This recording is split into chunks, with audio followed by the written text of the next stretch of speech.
Hi everyone, welcome back to the channel. In this video, we are going to talk about why rape is increasing in India. When we talk about rape in India, we are not talking about isolated incidents or rare crimes. Every few days, a new case flashes across the screens, becoming a trending topic and then slowly fades away. The outrage rises like a wave and collapses just as quickly, leaving behind the same broken system, the same dysfunctional structures, and the same cultural problems that have been here for decades. The first and the biggest reality we must confront is patriarchy. It is the invisible force that shapes our home, our schools, our relationships, and our daily behavior. Patriarchy is not just a word, it is a mindset passed down like inheritance. From the time a boy is born, he is often treated as superior, stronger, more deserving, and more important. Girls are taught to adjust, compromise, stay quiet, and follow rules. Boys are encouraged to be aggressive, dominant, and fearless. Girls are encouraged to be polite, obedient, and cautious. This unequal treatment forms the foundation of gender inequality. It teaches boys that control is natural and teaches girls that resistance is dangerous. When a society repeatedly tells men that they have authority over women, some men begin to believe that they have ownership over women. That ownership turns into entitlement, and entitlement easily turns into violence. The second issue is the massive underreporting of rape. Official statistics only reveal the crimes that reach the police station, not the crime that happen in silence behind doors. A huge number of rape survivors never file a complaint because Indian society does not support them. Instead, it questions them. Families worry more about reputation than justice.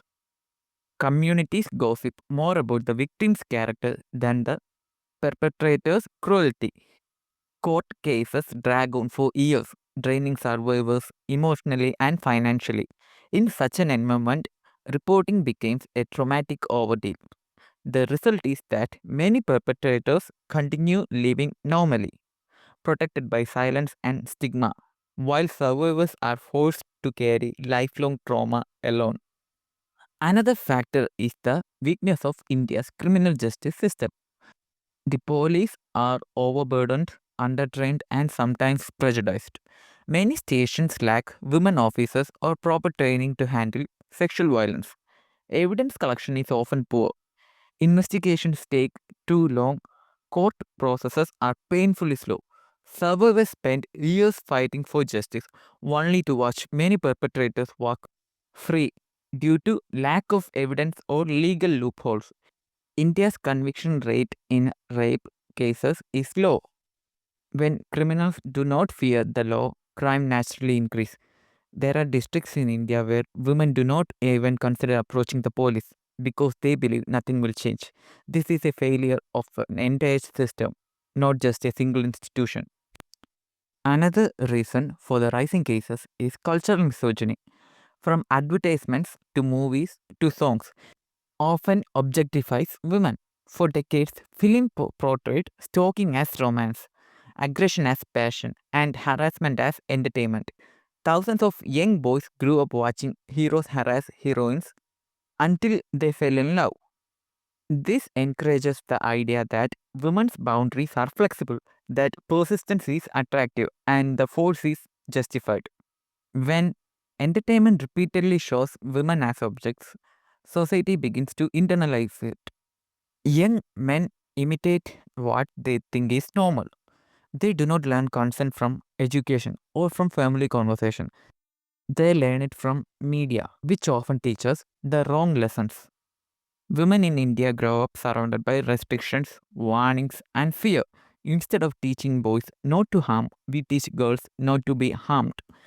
Girls are told not to stay out after dark, not to wear certain clothes, not to talk to boys, not to travel alone. These rules reinforce the idea that women are responsible for preventing violence.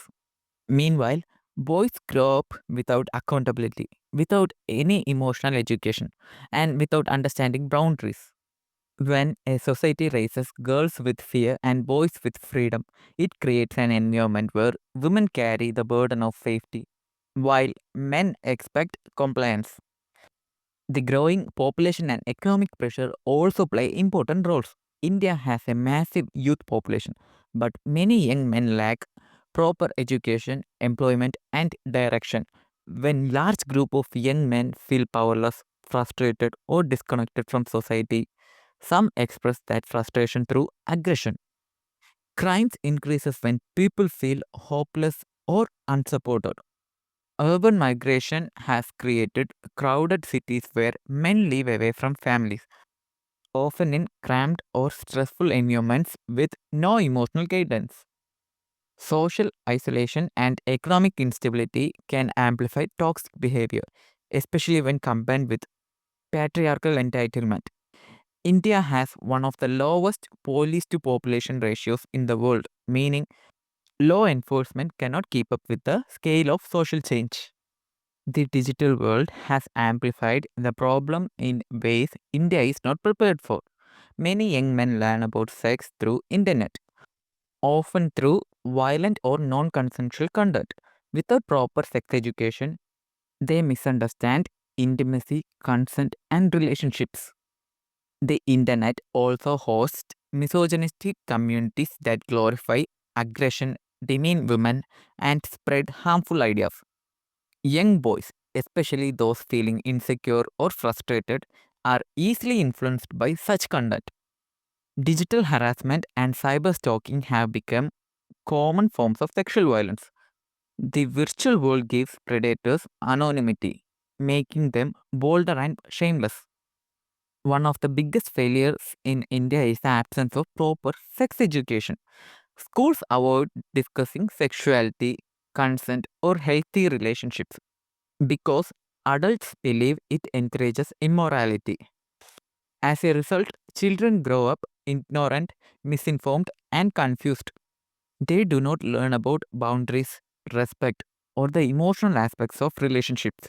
They learn about sex from unreliable sources, from peers, from rumors, or from pornography. This lack of education shapes their behavior later in life. Countries with strong sex education programs tend to have lower rates of sexual violence. India ignores this lesson due to cultural conservatism, and the consequences are devastating. Substance abuse is another factor. Alcohol does not cause rape by itself, but it lowers inhibitions and intensifies aggression. Many perpetrators commit violence under the influence of alcohol or drugs. However, the deeper issue is emotional immaturity. Men in India are rarely taught how to handle rejection, manage rage, or face failure. They are encouraged to be dominant, but not taught how to be empathetic. Without emotional intelligence, frustration turns into violence. We must also acknowledge the mental health crisis among Indian men. Society expects men to suppress emotion, never cry, never ask for help. This creates internal pressures that may erupt violently. Many men lack healthy coping mechanisms.